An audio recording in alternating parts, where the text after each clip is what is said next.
treat the foreigners, like blaming the foreigners instead of the locals when there is so much uncertainty, isn't it, regarding the transmission of disease. That can be a good bioethics research topic. I believe. Someone will have to investigate that, and that is also a matter for, say, graduates of the public health program. So something which they can, develop as a study, and probably in the end advise the policymakers that this is a finding of a study. Then probably there should not be any discrimination towards foreigners, because this brings about, this forms a bad impression of Malaysia as a whole. Alright, so Malaysians probably are priding themselves because they have gone through a series of vaccination, and therefore they do not get this new diseases, or say transmitted diseases, but this is certainly a topic for bioethics research. Alright, okay, so I'm just going to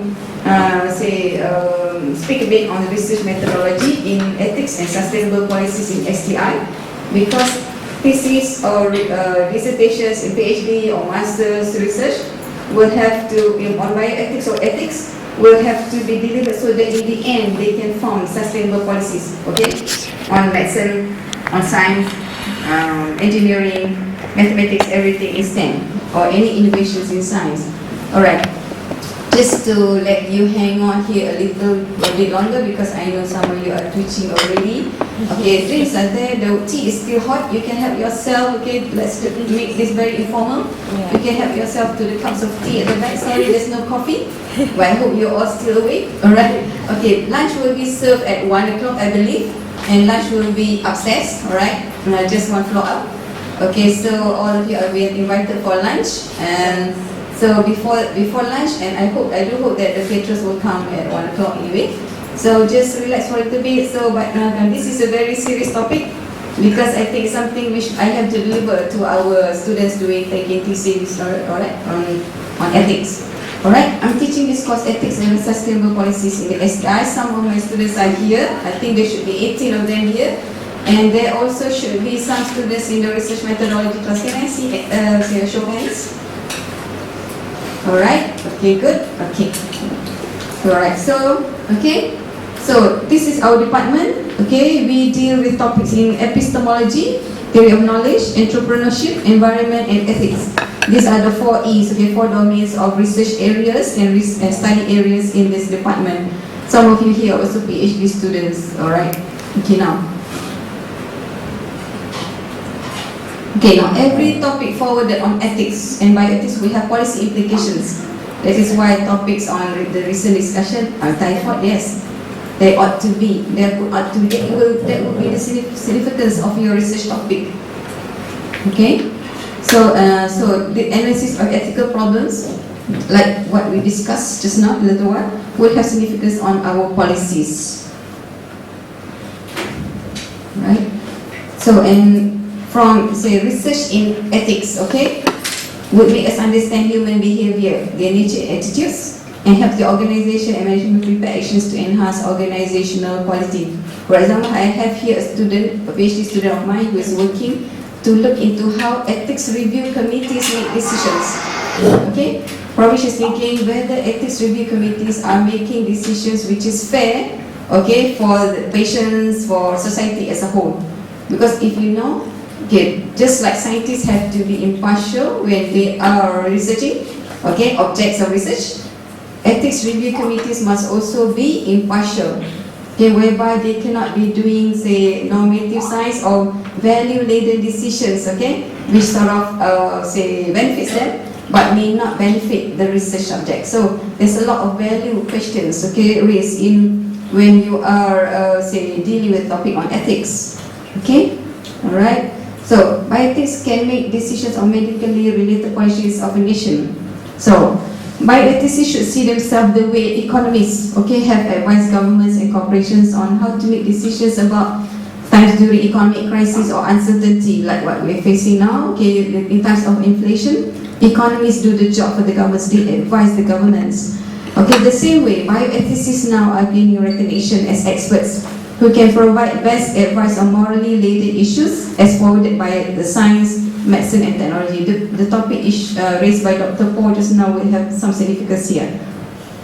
Alright, so For example, if you know Edmund Pellegrino, the late Edmund Pellegrino, he was a well-known bioethicist from the Kennedy Institute of Ethics of the Georgetown University in Washington, D.C. He actually had advised George Bush on the dangers of stem cell research. You probably would have heard about him if you're interested in ethics. But of course now in times of, during Obama administration, the policy has changed slightly. Okay, during Bush's time, okay, the US government banned research on stem cells. But for now, I think when Obama came in, he sort of appointed a new board of review committee, and they sort of lessen the rope, okay, probably the ban on research. Okay, so you can see how ethicists can advise, okay, can inform policies for the government. So you all have a role here to play if you're interested in bioethics, and have a role to play to advise your governments. Alright, questions again. Questions raised when contemplating ethical issues. Okay, these are simple, basic ethical questions. Is it, okay, this policy, will it be good for the whole of mankind?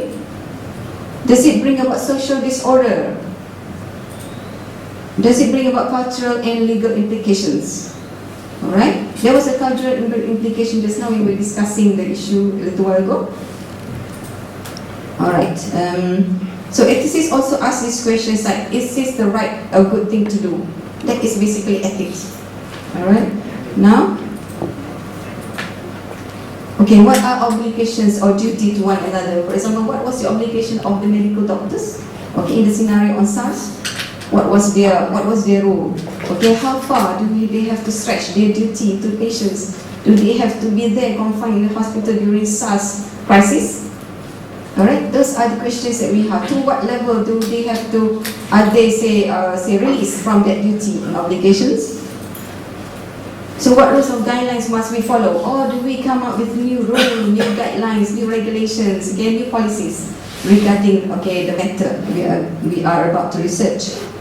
Okay, now research topics in bioethics often includes the following issues: controversies and public policy in healthcare, for example, surrounding stem cell research or medical insurance, okay, or even SARS, okay. Now the matter of medical insurance now is also something important, because should a doctor be asking whether his patient has got medical insurance before he treats, or should a doctor go above that and treat anyway, and then do not need to worry? Because even in Western countries, because I myself know when I step into a hospital in Australia for example, the first thing that the nurse will ask, okay, yes, you saw us, my daughter when she was sick. The nurse say, do you have insurance? Yes, okay. Do you have Medicare? Yes, alright. So okay, go straight in to see the doctor.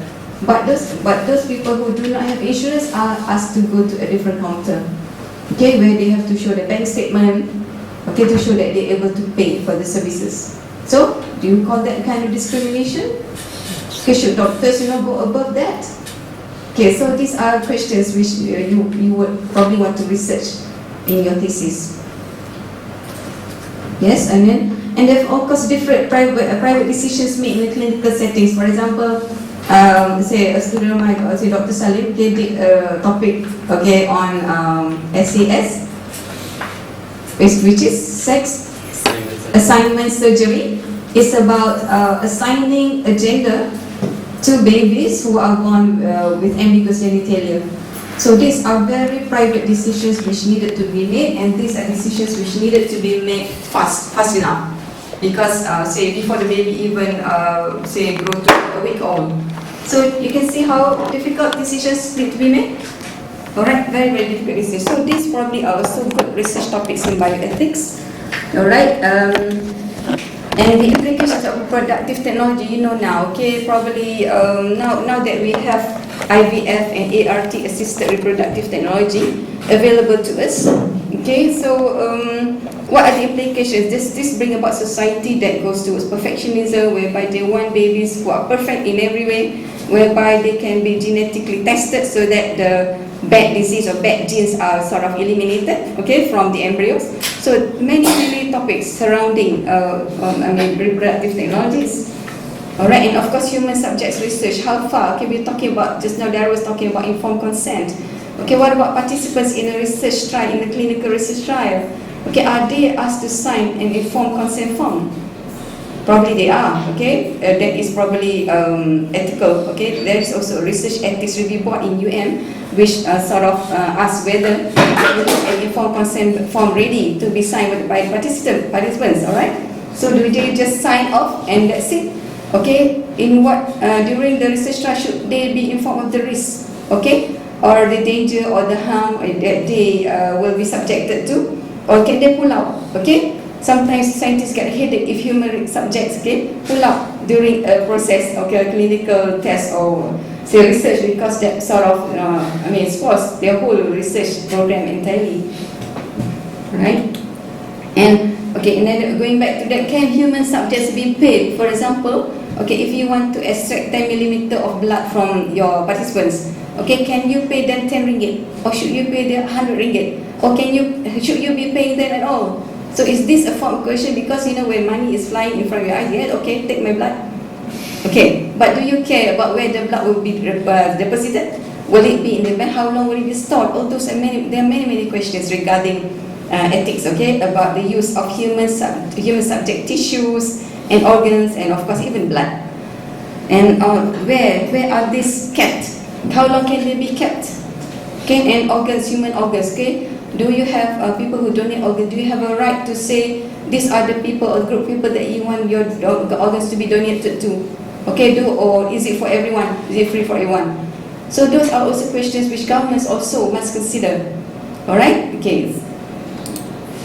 Now, bioethics. Okay, if you do bioethics, you must be aware that bioethics is multidisciplinary in nature. Okay, there is an element of philosophy, sociology, and theology. Okay, and of course medicine and nursing, okay, feature a lot because bioethics is about biomedical ethics, okay, medical issues, alright, or say biology, anything related to biology. And of course the field of anthropology and law also comes into the story when you are doing a thesis on bioethics, alright. So it is not a very easy topic to do, but we have graduates already from this department and they have succeeded, okay. Let's just call it that bioethics. Okay, at the initial stage, there will be a lot of exploring your way through. Okay, in the first you may have to explore. Okay, do you want to go into anthropology? Do you want to go into law? Okay, do you want even to touch theology? Okay, there ought to be a phase whereby students are allowed to explore. Right? Now, so bioethics address significant questions such as the ends and purpose of biomedicine, including the meaning of life and death. Okay, for a long time now we thought life stops when the heart stops beating. Is that right? Okay, but now we know that life ends when pain stops. Any other ideas? Life ends when?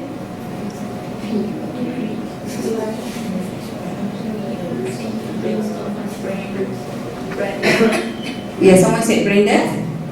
Okay, probably that's the new definition now for when life ends. But that definition was not there before, 30 years, 50 years ago. Alright, so now we are embracing new definitions of life and death with the advent of new biomedical technologies. Okay, there are life support systems whereby patients can be held, okay, on a fixed machine for 1 year, for a year or longer. Okay, is the person still alive, living? Yes, he's alive as long as his brain is still there. Okay, but he's not even talking. He cannot make decisions. Can we call him a human person? Okay, those are things, those are philosophical questions which some of my students are used to. Alright? So, and then about pain and suffering, say when we're talking about animal ethics, okay, how much pain can we subject animals to? Okay, when we do research which involves animals, okay? So can we say that how the pain that we feel, and that's the extent to which you should subject animals to. But we know that a lot of medical, contributions have been made from research on animals. So we sort of cannot now be treating animals the same way we treat humans.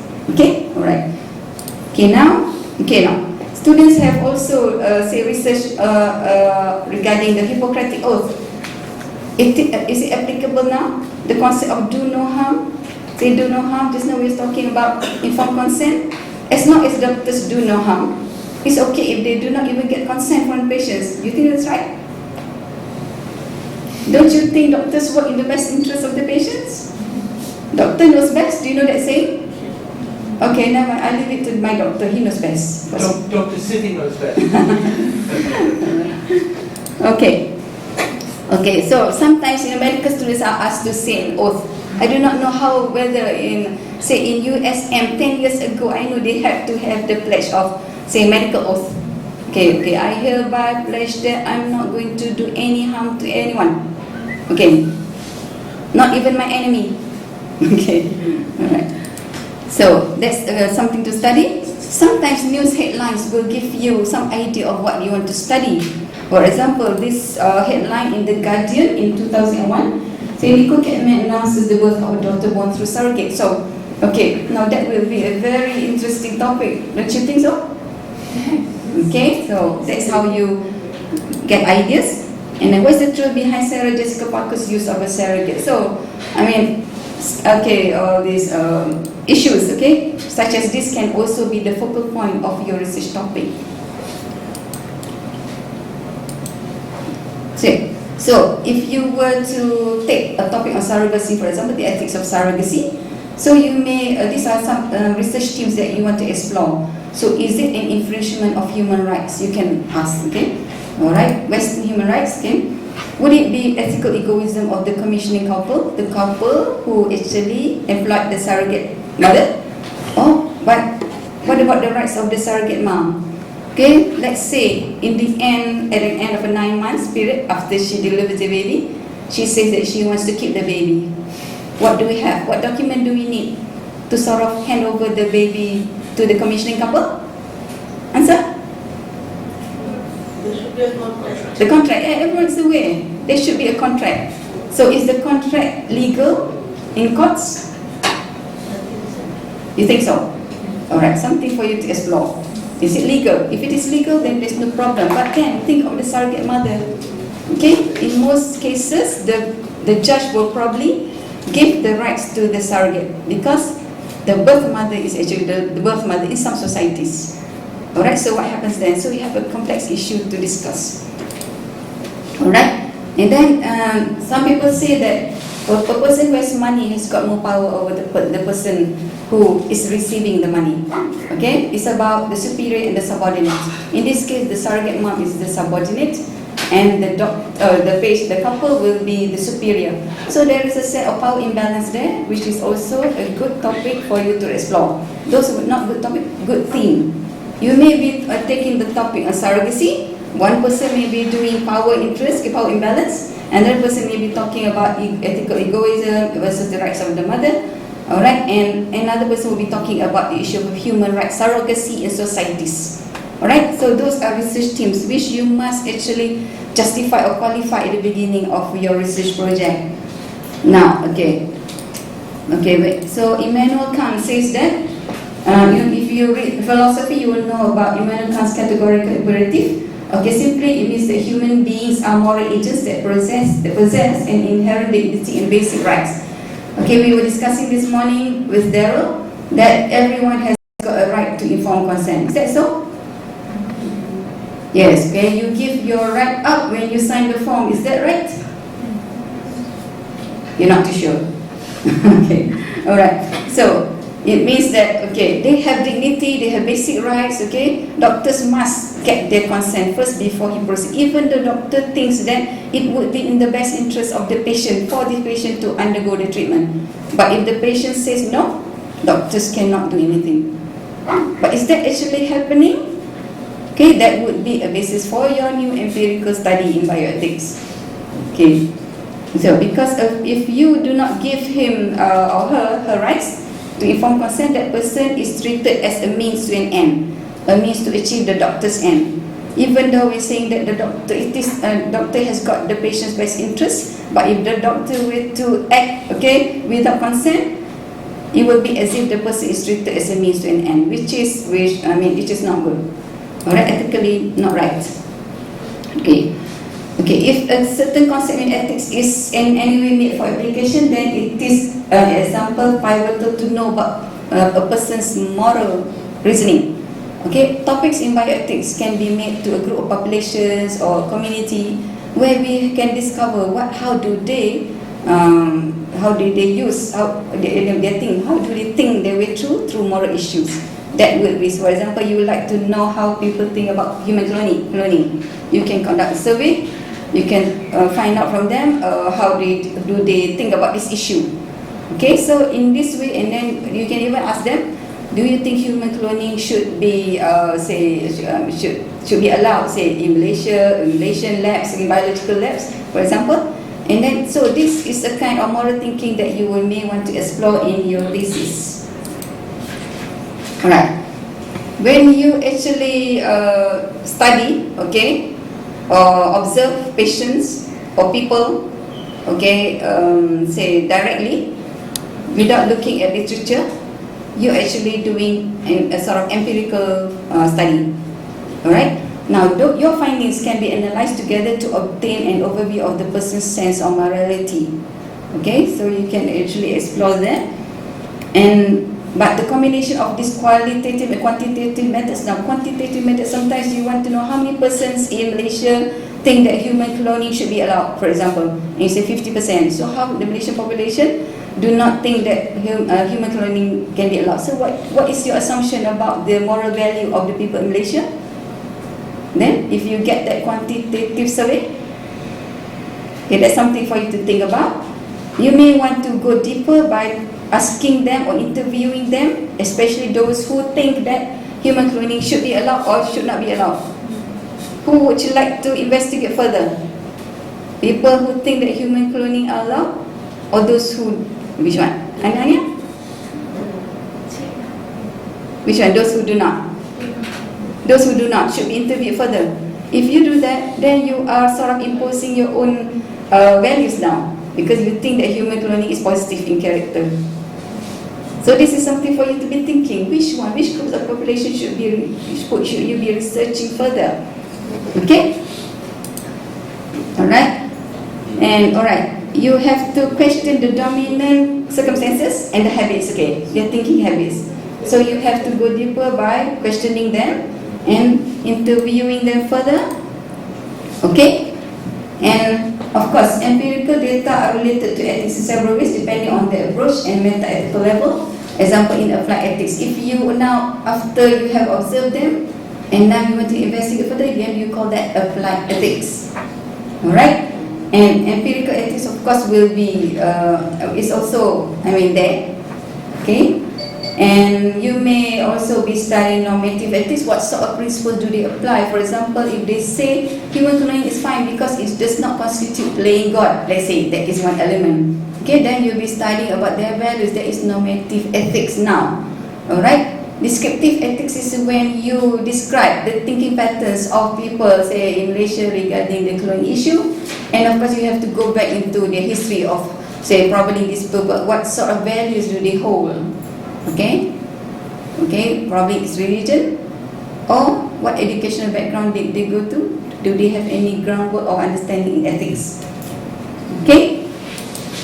Now, okay, Prof, for example, suggests that we draw the line between normative or prescriptive and empirical descriptive bioethics, and between philosophers and sociologists who work on bioethics, because it is very difficult to say, okay, this is only entirely philosophical work, this is entirely sociological work. That got to be an intermesh of everything. Okay? So not very easy, bioethics? So alright. Empirical and theoretical methods in ethics will lead to fruitful results if they interact. Okay? Okay, we are talking about principles. Okay, probably when we're talking about whether people allow human cloning because it does not constitute playing God, okay, then there is a moral value attached there.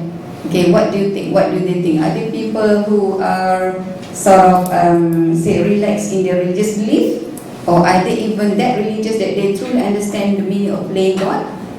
Okay, so now these moral theories may even be challenged and falsified. Okay, for example, say in Western countries, human cloning should not be allowed because every individual is unique in himself or herself. Okay, that is the moral theory in Western ethics. Okay, that was the objection towards human cloning in Western countries. What is the objection like here in Malaysia? you find it is different. So in this way, you will be pronouncing a new ethical theory in Malaysia regarding the topic human cloning. So this enriches actually the whole bioethics knowledge. Okay, you are actually now proposing a new kind of knowledge to the Western bioethical literature. Okay, in this sense, your PhD will be original. Okay, now, so in this sense also you are falsifying, say maybe Western ethical theories. So I always tell my students to be bold, whereby they ought to challenge Western bioethical theories, because we are multicultural in nature, our values are different. Okay? Yes, we know the three principles in bioethics: autonomy, beneficence, and justice. Alright? But to what extent can we stretch these principles? There could be some cases whereby these three may be challenged by our own studies, alright? Okay, so because moral theories can be challenged because they are context sensitive and intertwined with practice in a way that ensures that the analysis of empirical data should always refer to a theoretical background. So you know the theories regarding human rights and all that. You can always, you have to now sort of analyze your own empirical finding with the common theories. Okay, as bioethics now, you should become, as bioethicists, you must be competent in both empirical methods and ethical theory. You must know that. Okay, you must know the three bioethics principles or rules. One is autonomy, beneficence, justice. What is the other one? Non-beneficence. Non-beneficence. Simply do no harm. Alright? Okay, you must know that. But not only that, you must be reading a lot. Yes. Now, when you are applying empirical methods, okay, you will not only be examining data from the natural social sciences, but you are also able to collect and evaluate your data now independently and intelligently. Okay. Now, in biomedical ethics, the value of empirical research and data is actually supported by many writers. Okay, among them are here. And empirical research today, bioethics is always talking about empirical research, okay, whereby you describe and analyze the actual conduct of a group with respect to a morally relevant issue, and you will be describing their compliance with existing moral norms.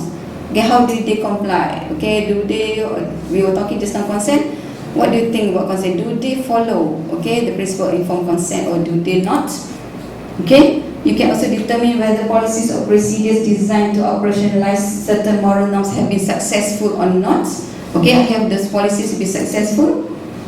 You can even identify moral issues that have escaped the attention of ethicists but are relevant in this context. You will be describing and description analysis of actual moral opinions and reasoning patterns of those involved in a certain practice. Okay, just now we saw the article regarding SARS and the healthcare workers. Okay, so that was one example. Okay, how do they reason? Should they step out? Should they say disagree to be confined in the hospital? But if they do that, they will be carrying out an epidemic. So, and you say they are being irresponsible, or do they have a right to think about their own health and about their own freedom by asking to be released from the hospital? So, those will be interesting topics to follow. And ethics now must be more context sensitive. Okay, you can see it was really context sensitive. You cannot have uniform rule for everything at all times. It ought to be looked case by case. Now, descriptions, okay, facts are relevant to normative argument. You can look up De Vries and Gordinge. Okay, sorry. You can now you can even show the normative aspects of science, technology, organizations. Okay, often science and technology policies are being formulated. Say by governments. Okay, who are the policymakers? Are they scientists? Okay. Or do you bring in the laypersons? Do you actually make a public perception study to see what people want?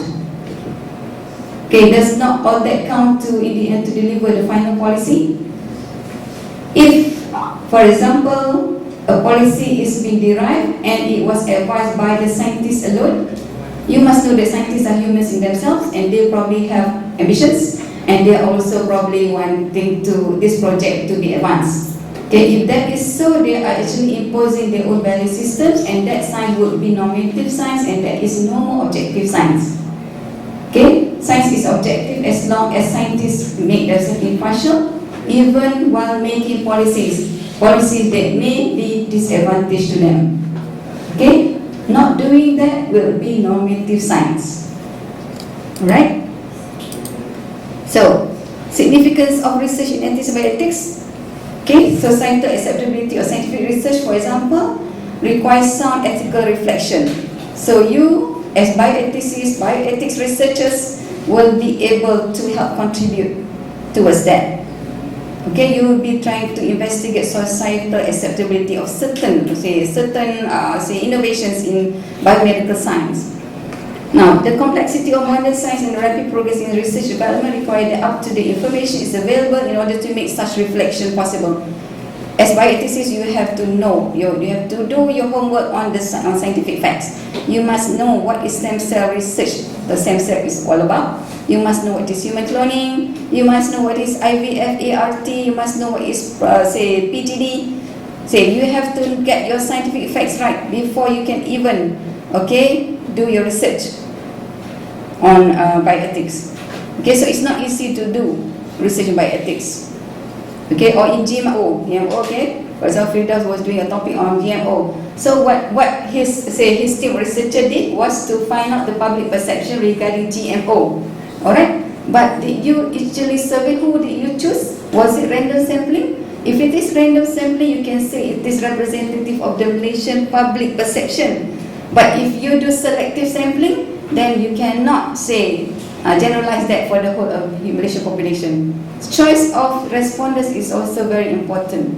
Alright, but if you in the end present an article regarding public perception of Malaysians on GMO or selected populations on GMO, is that a bioethics study?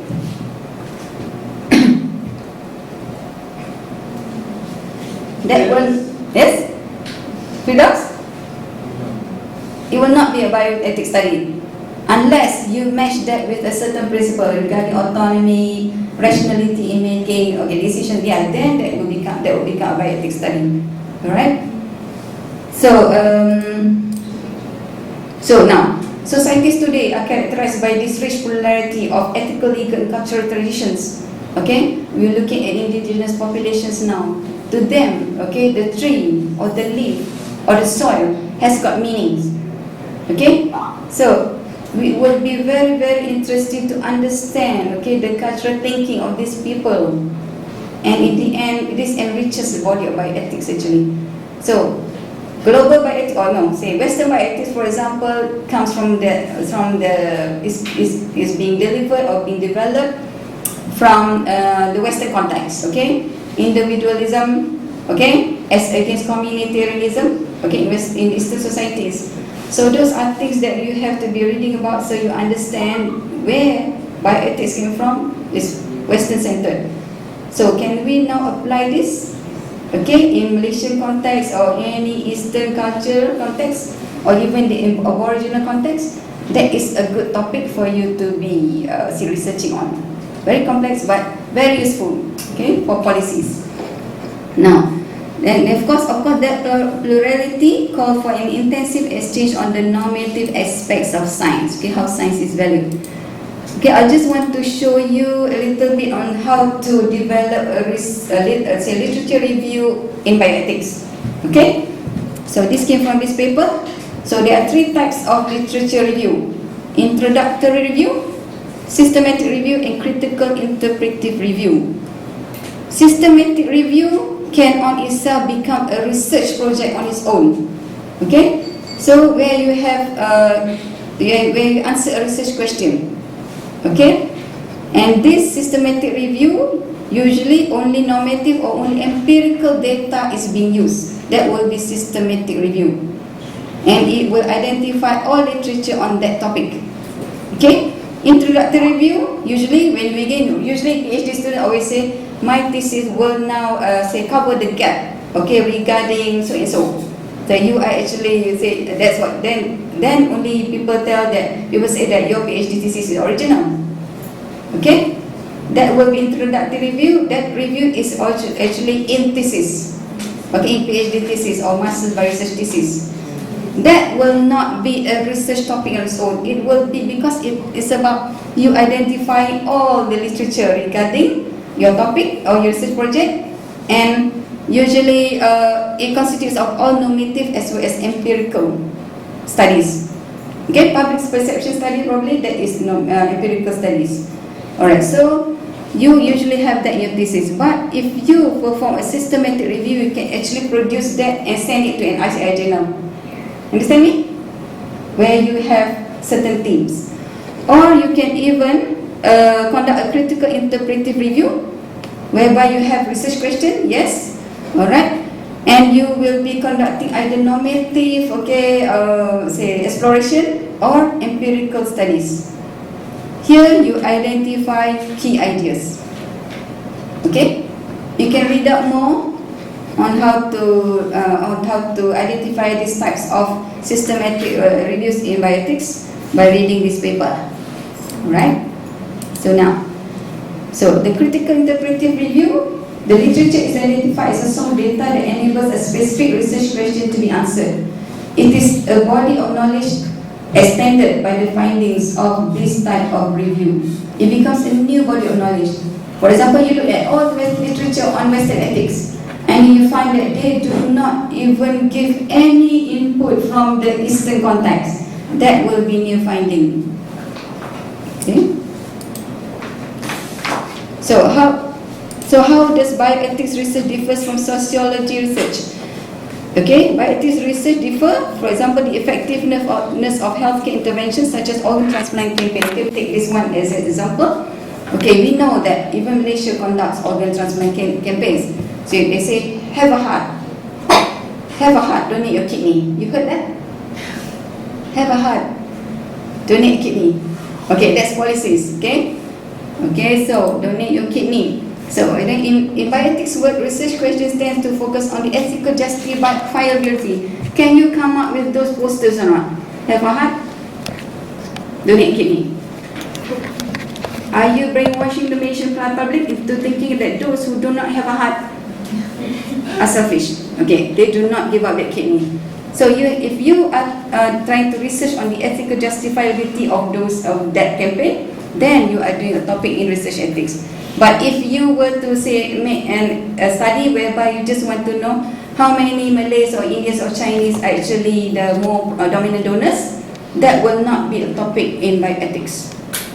Okay, you are simply giving data or statistical data. How many percentage of people want to donate and do not want to donate? Okay, you are actually conducting charity. Alright, whether you're Muslim or Buddhist or Hindu. Alright, but then you will have to research further. What is charity in Islam, for example? Okay, charity is known as charity if you give something which you own. But is the organ, is the body organ of a Muslim his property? Okay, in Islam that is not so. That is not his property. Okay, according to the Quran. So here you are thinking about concept charity. You are actually doing bioethics research here now. Alright, I hope this okay. That's to give you an idea. Alright. So may the concept charity be applied in Islam? Okay, something for even Jakim also to consider. Okay, now central to critical review thesis is development of new theory or critical theorizing about selected articles in bioethics will also count as new knowledge. Okay, theses have been written, okay, where they do a critical interpretive review. Whole thesis can be written, alright? No need for any empirical data.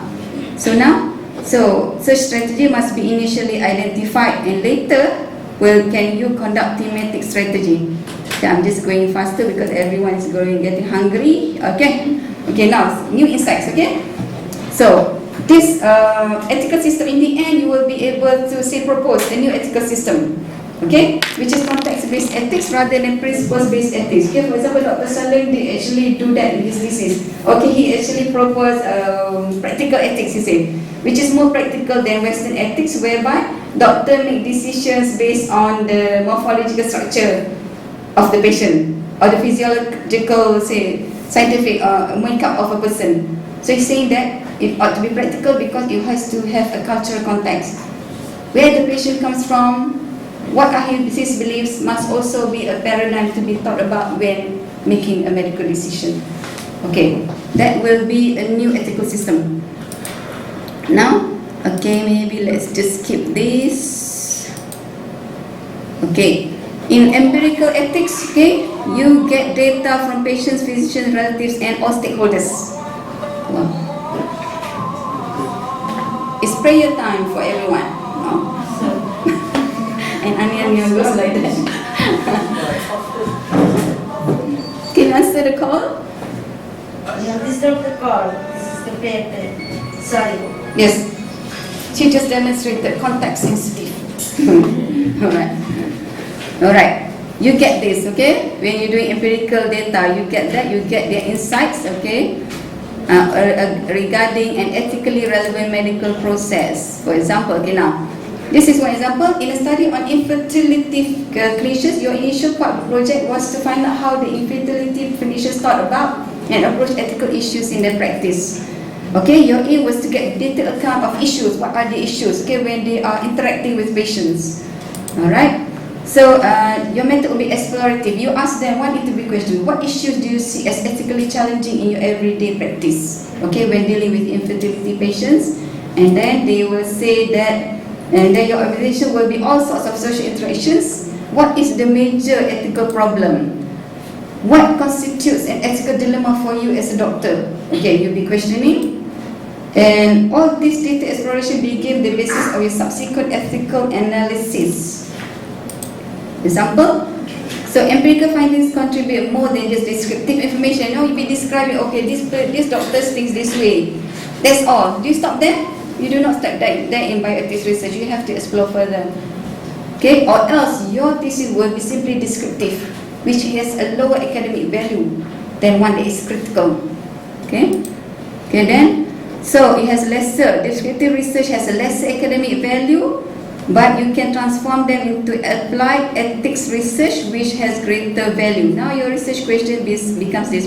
What sort of ethical principle become a problem now to day-to-day clinical interactions?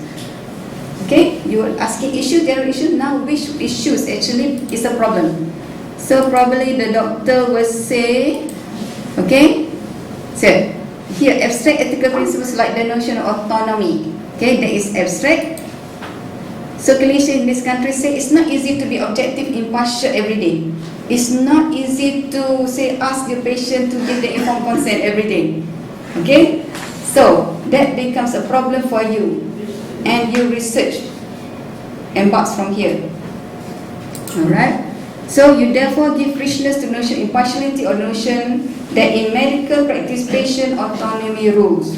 So please be bold in bioethics research and champion, okay, or challenge. Challenge, okay, all the rules there is regarding doctor-patient ethics. Alright. So okay, in my study, for example, in the end you will say this. In my study, the notion of autonomy is not practical in the context in which the principle is applied. Okay, that is the significance of your thesis. You will then recommend a new principle to be applied in this local context. So probably you can say something like patient happiness rule. Okay, anything I do, anyhow I act, as long as the patient is happy, I am being ethical. Okay, alright. So, okay, these are my references. Okay, feel free to read them. Of course, we will post this to all the participants. Okay, and of course, just now I was talking about what is normative science. Science should be objective and based on the best information. But scientific information are often presented to the public and decision makers infused with hidden policy preferences. For example, there was a public lecture on IVF. Okay, the people who gave the talk were infertility specialists who have a stake, have a company that delivers infertility services. So should that speaker be, okay, invited in a public lecture such as IVF, talking about the ethical issue regarding IVF? Okay, maybe he should not. Because what he may or she may be presenting, for example, he say, oh, this is a pain-free procedure. Okay? You know, this is a pain-free procedure. So he is actually imposing his value. When the doctor or scientist is trying to sell their product, then his science become normative science. It is no more objective. Okay? Alright, that is normative science. Just for you to think about, since SMT is about that. Okay? So such science is termed as normative, and it is a corruption of the practice of good science. Okay? Okay? So, normative science is information that is developed, presented or interpreted based on an assumed or usually unstated preference for a particular policy choice. Okay, the talk was held so that the government can actually say that the conduct of IVS is legal. Okay, it's not unethical, and it's legal. Alright, so you have to have caution against normative science, because you all are critical scientists or science and technology policy makers now. So scientists get involved in this by playing the approach. They must hold their role as provider of facts, probabilities, analysis, and they must avoid normative science. So if you were to view the public lecture, you can sort of see, was he presenting normative science or objective science? You can see that. Alright? Okay, with that, thank you very much everyone. Since we're going, so arigatou gozaimasu, okay, from Kumamoto to Manila, maraming salamat. Okay, terima kasih and thank you very much. Okay, this picture actually shows how global bioethics should be like. You see people of all colors, and then say, okay, whether they have very high noses or flat noses. Okay, so this is the within bioethics must survive within this cultural diversity. Everyone, thank you very much. Thank you. We will now break for lunch, I believe. Everyone's hungry, so do you want 15? Is lunch ready? Yes. Okay. So I will take questions upstairs. Odell, do you want to say anything now? Well, thank you very much, Siti. I think you've shown the methodology of bioethics and its boundaries.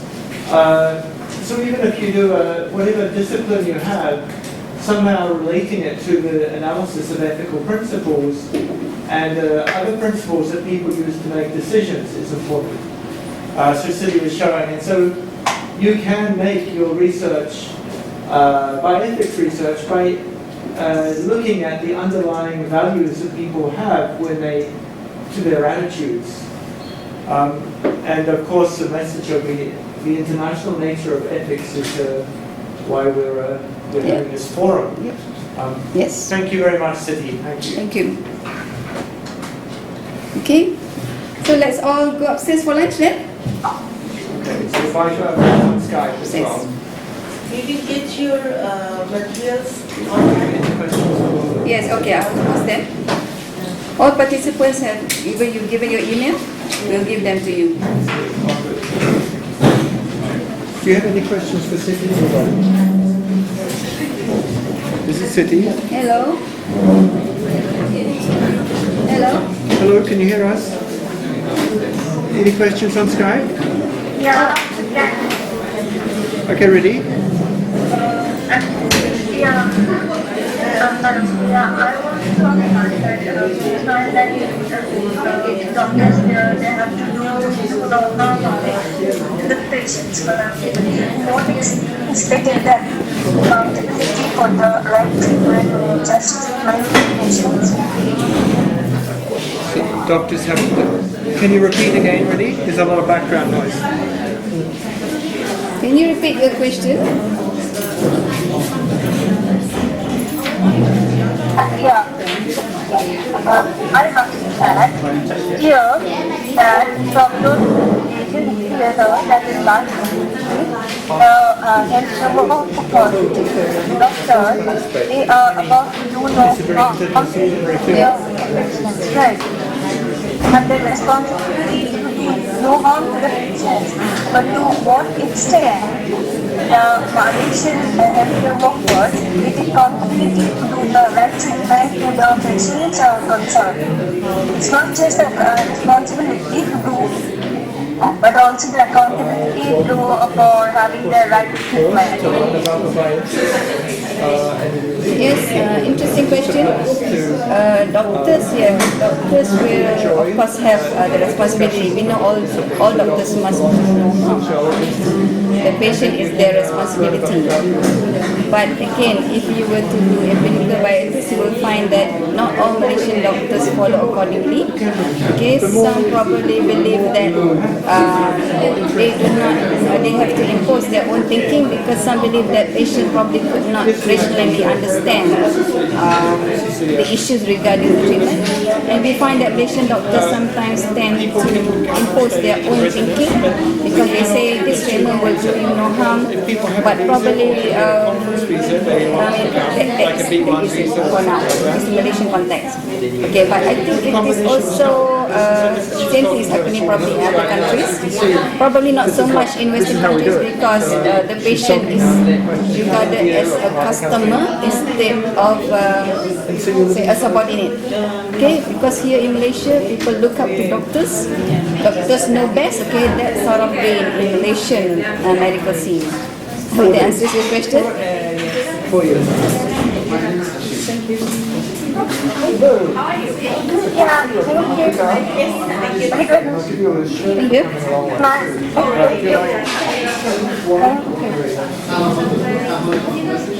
I think I should take this laptop upstairs. Or if you can email me and type in your questions, I can respond. Okay, probably in more detail. Is that right? Oh, so as you're enjoying your working now? Yeah.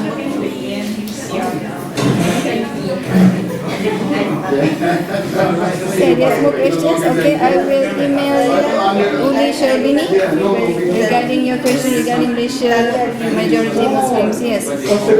Yes, there is something difficult. For example, the topic of abortion. I can go on discussing with you. But we need to take a break. I'm sort of posting this. Okay, is that right? Fine. I'm sorry about this, but I will respond to your question, Uli Shabini. Thank you very much.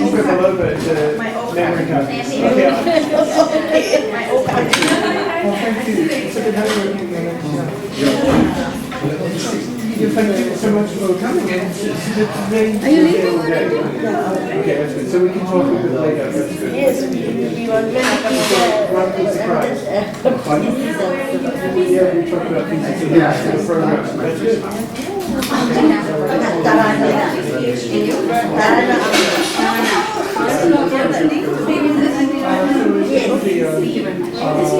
Starting from February, it will be 70%. I can get you materials. Yes, very for my thesis. Usually I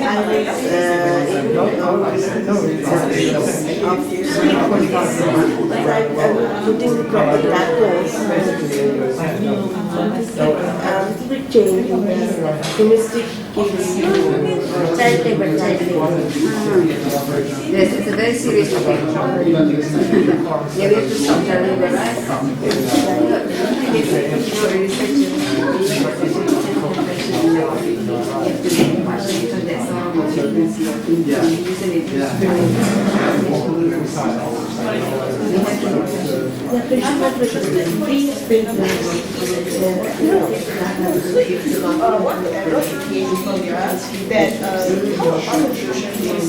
Tuition fee is 15,000 a year, US dollar, but people can't pay that and they apply for some waiver. You have to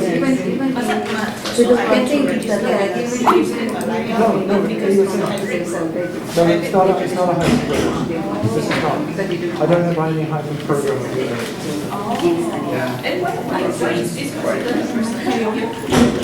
Because whenever I go to the